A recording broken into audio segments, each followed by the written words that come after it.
Reverend James Kirk was an army chaplain from Dunbar in Scotland, and he served as chaplain to the Seaforth Highlanders throughout the First World War. As often as he could, he would write letters back to his congregation to let them know about what life was like on the front, and this is one of those letters. I would like to dedicate this to all the NHS staff, all the carers who are working so tirelessly right now.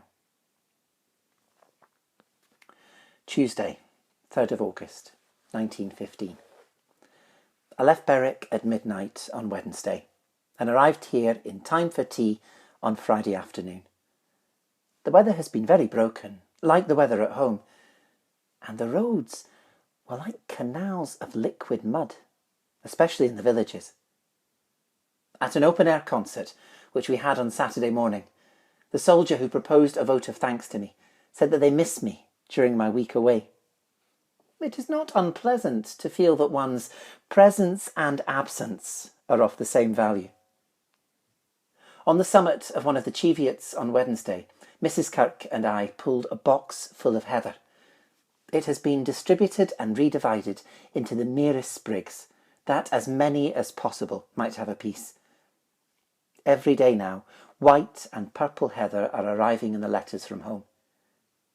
I don't think we really believe in the good luck which it's supposed to bring, but we behave as if it were a life charm. We have fenced off our little Seaforth cemetery, just behind the 3rd trench, in line with the French soldiers' cemetery. The French do not distinguish their dead individually.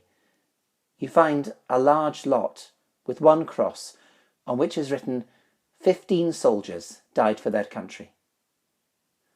We bury each man reverently, each in his own grave, and his cross bears his number, rank, regiment, and date of his death. Sunday evening's funeral was the 2nd since we came here. The sergeant whom we buried belonged to Coldstream. He was a fine fellow, one of the noble, upright soldiers that you admire with all your heart. I wrote his mother that night. Little did I think when I passed through Coldstream on Wednesday night that my first letter of condolence after returning to the front would be to that quiet spot on the Tweed. In the middle of the service, at the grave, British and German guns began to speak out, and we did not linger long after the service was over. All the way back we watched the arrival and bursting of the German shells. It was about 7 o'clock,